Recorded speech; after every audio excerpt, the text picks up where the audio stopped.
दाता भला करे। रामचरित्र मानस के रचयिता गोस्वामी तुलसीदास जी अपनी मस्ती में बैठे थे, तो वहाँ से एक जनाजा गुजर रहा था कि काशी में गंगा घाट पर एक शमशान घाट है, जहाँ पे राजा हरिश्चंद्र ने भी जो सेवा निभाई थी। तो तुलसीदास जी भी गंगा के घाट में ही रहा करते थे। तो जनाजा जा रहा था, तो उसके साथ में जो स्त्रियां जा रही थी, तो उस मृत प्राणी की पत्नी भी वहाँ पीछे जा रही थी। तो उसने देखा कि रास्ते में संत बैठे हैं, तो चलो मैं इनको प्रणाम कर लूं। तो जब उस स्त्री ने तुलसीदास जी को प्रणाम किया, तो उन्होंने उसको आशीर्वाद दिया कि अखंड सौभाग्यवती भव। तो वो स्त्री चौंक कर कहने लगी कि स्वामी जी, मेरे पति की तो मृत्यु हो गई है, उसको तो शमशान घाट में ले जा रहे हैं जलाने के लिए, तो आपने ये मेरे को कैसा आशीर्वाद दे दिया। तो स्वामी जी तो राम भगत थे, उनके मुख से निकला हुआ वचन जो है ना, वो पूरा हुआ, और वो जो मृत प्राणी था वो जीवित हो गया। और सारे काशी में, बनारस में ये बात फैल गई कि गोस्वामी तुलसीदास जी ने मुर्दे को जिंदा कर दिया। बात फैल गई, ये प्रकृति के नियम के विरुद्ध है। तो पहुंचते पहुंचते बात बादशाह के दरबार तक पहुंची। कहते हैं कि उस वक्त हिंदुस्तान पे बादशाह अकबर का राज था। तो उसने कहा कि उसको लेके आओ, कहो कि बादशाह ने याद किया है। अब संत तो मस्त ठहरे, उन्होंने कहा कि मेरे को बादशाह से क्या लेना है, बादशाह को अगर मुझसे कोई काम है तो वो यहाँ आ जाए। तो वो जो बादशाह के सेवक थे, उन्होंने यही कहा जाके, तो बादशाह ने क्रोध में आके कहा कि एक साधारण जीव जो है, उसकी ये मिसाल, मेरे हुक्म को उसने मोड़ दिया, काट दिया, उठा के लेके आओ। अब लेके गए तो बादशाह ने वहाँ जो है दरबार में बुलाया, तो कहा कि तुम मुर्दों को जिंदा कर देते हो, तो ये गाय है मरी हुई, इसको जिंदा करो। तो वो कहने लगे कि मैंने कुछ नहीं किया, जो कुछ किया है वो राम जी ने किया है, मैं तो उनका सेवक हूँ। तो बादशाह कहने लगा कि अपने राम जी को कहो ये गाय को जिंदा कर दे। अब वो कहने लगे कि उनकी मर्जी है, करे करे ना करे ना करे। तो गाय जिंदा नहीं हुई। तो बादशाह ने कहा कि इसको जो है ना, हाथों में हथकड़ियाँ बेड़ियाँ डाल के कैद खाने में डाल दो। अब तुलसीदास जी को कैद में डाल दिया गया। तो कैद में डाल दिया गया, तो ये तुलसीदास जी राम जी के भगत, हनुमान जी के भी भगत, क्योंकि हनुमान जी भी उनकी कथा में आया करते थे। तो वहाँ पर उन्होंने कैद खाने में जो है बजरंग बली हनुमान जी को याद करना शुरू किया। और जैसे जैसे वो श्लोक दोहे आते गए, वो लिखते गए, तो वो जो है ना, वो हनुमान चालीसा बन गया। तो जो हनुमान चालीसा शुरू होता है, तो वो शुरू होता है कि श्री गुरु चरण सरोज रज, निज मन मुकुर सुधार, वर्णेहू रघुवर विमल यश, जो दायक फल चार। गुरु के चरणों की जो धूल है, वो मन की मैल को धोने वाली है, और उसके प्रताप से, गुरु की कृपा से जो श्री राम जी के, परमात्मा के गुण का गान करता है, वो जो है ना, उनको वो 4 फल देने वाली कथा है। वो 4 फल कौन से हैं? उन्होंने मांगा है बल, बुद्धि, विद्या, देव मोहे हरियो क्लेश विकार। अब भक्ति मार्ग में ये जो 4 फल है, ये आगे बढ़ने के लिए अति आवश्यक हो जाते हैं। बल, अगर जीव में बल नहीं होगा तो वो बैठकर निरंतर जाप में, ध्यान में समय नहीं लगा सकता है।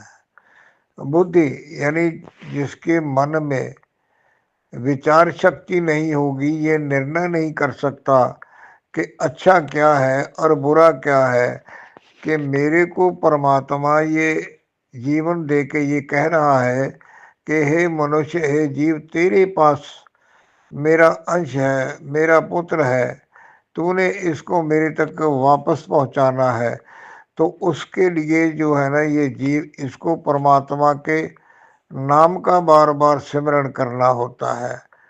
बल, बुद्धि, विद्या।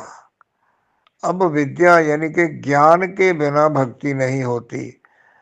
ज्ञान है तो भक्ति होगी, और भक्ति होगी तो ज्ञान भी चाहिए। बिना गुरु कृपा से, बिना किसी बात को जाने से, यानी बिना थ्योरी को समझे से कोई भी जो है ना ऑपरेशन नहीं हो सकता। ऑपरेशन मतलब कोई काम नहीं हो सकता। देखिए, जो लोग मेडिकल की पढ़ाई करते हैं, वो +2 करने के बाद जो है ना, वो थ्योरी की तरफ चलते हैं। थ्योरी उनको 4 साल, 6 साल लगते हैं मेडिकल की पढ़ाई पूरी करने में। लेकिन उसके बाद भी प्रैक्टिकल के लिए उनको 1 साल किसी हॉस्पिटल में लगाना पड़ता है, किसी डॉक्टर की टीम के नीचे काम करना पड़ता है, कि जो कुछ इतने वर्षों में सीखा है उसका जो प्रैक्टिकल है ना, वो हो जाएगा, तब उसको जो है वो ये डिग्री मिलती है कि हाँ, इसने जो है ना मेडिकल की पढ़ाई पूरी कर ली है, अब ये अपने तौर पर प्रैक्टिस कर सकता है।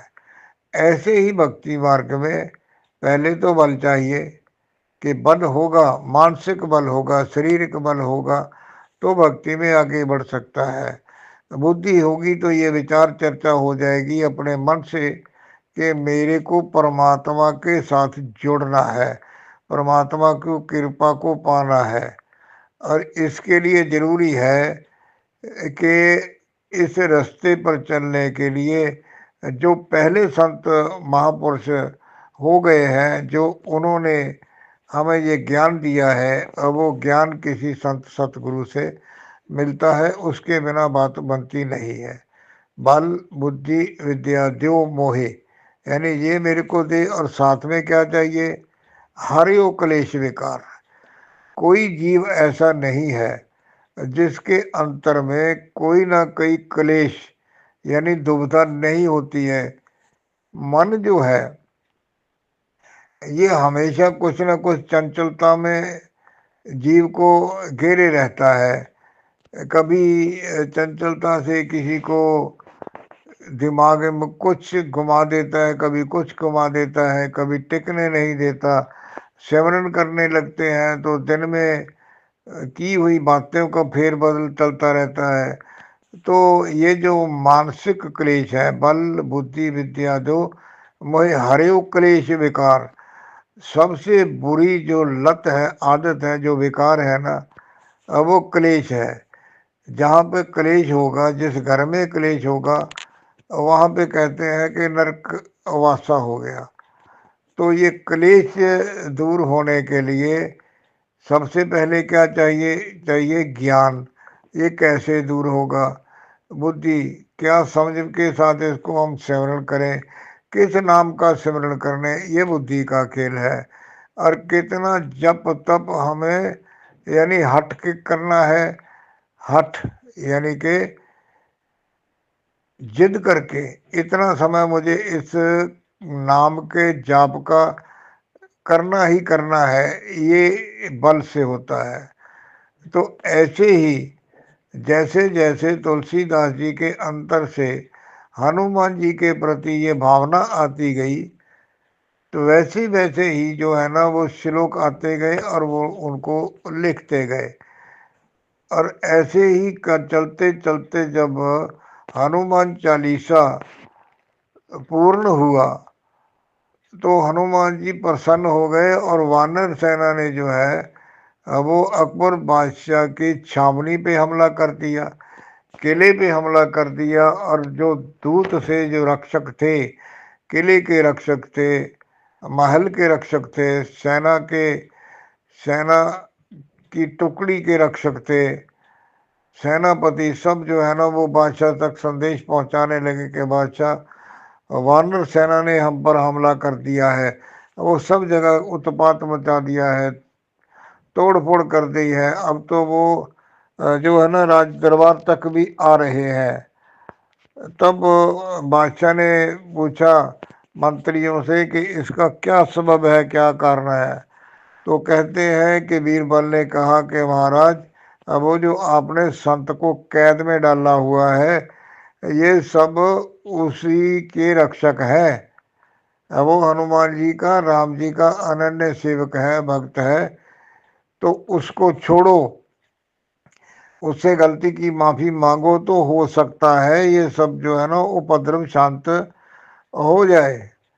उसको बादशाह को बात समझ में आ गई तो बादशाह ने आदेश दिया कि लेके आओ उनको, हथकड़ियाँ बेड़ियाँ खोल के दरबार में लाए।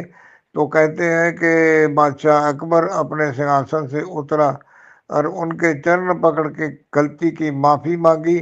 तब उनकी माफ़ी मांगने से जो वानर सेना थी अब वो अपने आप पीछे हट गई और जाने लग गई। तो ये जो चार फल है ये भक्ति मार्ग में उन्नति के लिए बहुत ही जरूरी है। तो जब भी इस रास्ते पे चलना शुरू करना है तो परमात्मा से यही बेनती करनी है कि परमात्मा मेरे को ये जो चार फल है ये जरूर और जरूर चाहिए, और परमेश्वर मेरे ऊपर कृपा करो कि मैं तेरी जो अमानत मेरे को तूने दी है आत्म रूप में उसको तेरे तक वापस पहुंचाने में जो सफल हो सकूं। सो ऑडियो अच्छी लगती है, इसको शेयर करो, अपने आध्यात्मिक ग्रुपों में डालो, अपने फेसबुक पब्लिक जो है उस पे डालो, ताकि किसी और को भी इससे कोई लाभ हो सके। जैसा मैं अक्सर कहा करता हूँ कि आप सिमरण करना है तो किसी को भी अगर करवाते हैं तो उसका भी फल मिलता है। खुश रहो, दाता भला करे।